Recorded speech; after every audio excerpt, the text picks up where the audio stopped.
Hey, what is up guys? Marone Hardware is here with another video. Custom PCs are great for literally anyone who wants a system that is 100% customizable and unique. One that holds everything from your games, music, and important documents. There's nothing quite like a computer, which is why I want to share a machine that is very special to me. It's my second build and the one I'm selling to a friend of mine tomorrow. So in saying this, I'm proud to introduce to you Vendetta version 3, my raging mid-level gaming rig.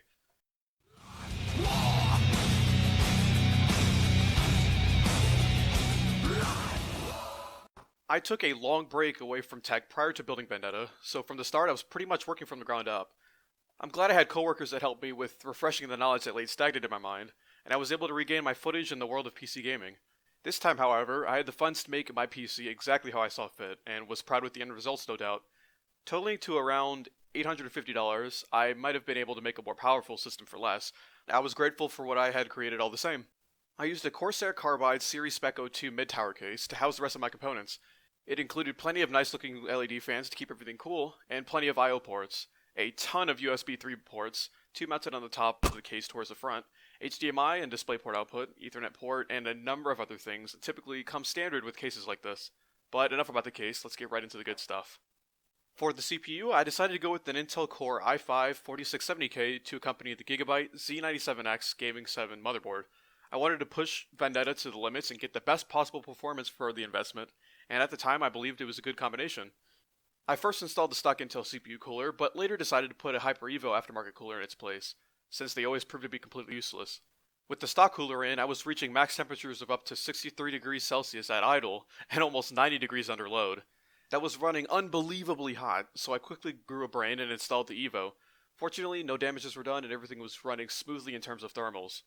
Helping the CPU out were the two 8GB sticks of Corsair Ballistic Sports memory I installed. These two DIMMs of DDR3 RAM, clocked at 1600 MHz, soon came to be a huge problem with regards to the system's stability. After installing the OS, I was bombarded with blue screens that displayed the infamous memory management error, and everything I tried to remedy the problem with ended with more errors. The RAM was given enough voltage, thermals and clocks were correctly configured, and the actual placement of each stick was solid. I suspected that I had received defective RAM, so I left it at that and ordered another pair. The next pair worked just fine right out of the box, thankfully enough, and I continued on with testing from there. I'm personally a storage junkie myself, and having plenty of space to store games, videos, and documents are basically a must in my mind. So I went with a 2TB Western Digital hard drive, and also got a 4TB Seagate Barracuda hard drive later on in Vendetta's building phase. It's surprising to find how fast digital storage gets filled, even when all I did with the system is save important files and store my games. With the rapid expansion of storage comes the accelerated accumulation of data, I guess. Sorry guys, but I had to represent the green team on this build, and I wasn't disappointed with the card with regards to the brand or model. The mistake was on my part, but even then I couldn't fully blame myself for the choice. Anyways, I went out after researching what GPU I wanted to get and decided on EVGA's GTX 960 SSC ACX 2.0 graphics card. The sleek black and honestly very minimalistic design fit Vendetta's aesthetics perfectly, and the performance this card boasted lined up well with the sort of games I play. Running with 1024 CUDA cores with a base clock of 1279 MHz and a boost clock of 1342 MHz. I overclocked this card to reach an additional 80 MHz, but with not enough cooling at my disposal, anything above that gain reduced me in performance. I bought the 4GB version of the card and was happy to see that games like GTA 5 and Assassin's Creed Syndicate only used about 3.5 gigs total at medium detail at 1080p.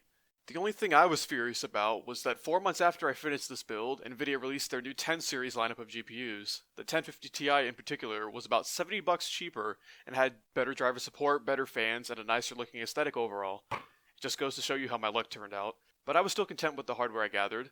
I'm not gonna lie, I was pretty heated about it all the same. Also, take a listen to the fans on the 960.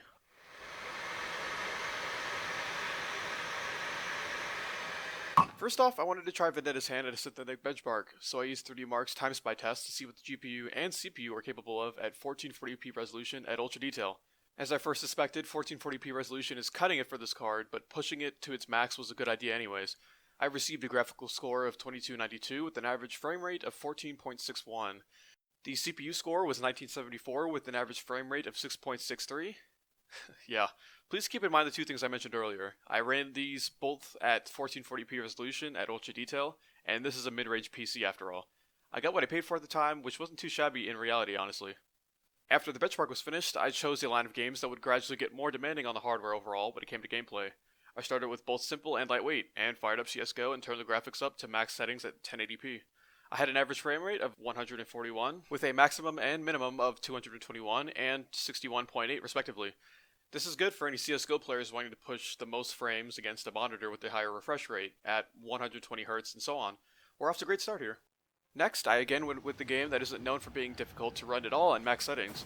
On Rocket League, I averaged at a frame rate of 61.1 FPS with a minimum of 59.8 and a maximum of 62.5 FPS. There isn't really a great deal to say about this besides that there were no stutters or artifacts found during gameplay. This is a great and highly competitive game that runs awesome no matter what sort of configuration you're gaming on.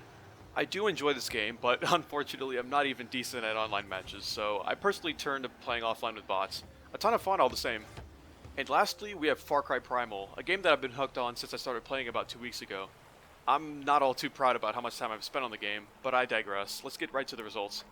With the Ultra Detail preset, I had an average of 37 FPS, and a maximum of 46, and a minimum of 28 FPS. A very cinematic 28 frames per second. This could be decently playable, but I also wanted to see how turning down the settings a bit would affect frame rates, so I turned everything down to a modestly high detail. Here we did see a significant increase all the way up to the 60 frame cap. With 60 FPS as the max, we had a minimum of 48 FPS and an average of 54 FPS. I preferred to play the game at high detail because this preset gave a nice balance between smooth visuals and a near perfect gaming experience. Like I said before, there was poor planning involved with the parts, but Vendetta is still a wonderful machine to game, stream videos on, and work on. So there you have it. Vendetta has done well the past year I've had her for, and I'm sure she'll do fine with the next owner as well. I hate to see her go, but with new ideas coming to mind, I can't wait to see what I build after her. Anyway guys, thanks so much for watching this video. I appreciate you taking the time to sit through it, and I want to thank everyone who subscribed to my channel. You guys are awesome. Please consider subscribing to the channel, and also take a look at the video description for a link to my Facebook page. I'll be posting extra content, so don't miss that. Again, thanks for watching and subscribing. I'm Marone Hardwares, and have a fantastic day. Peace.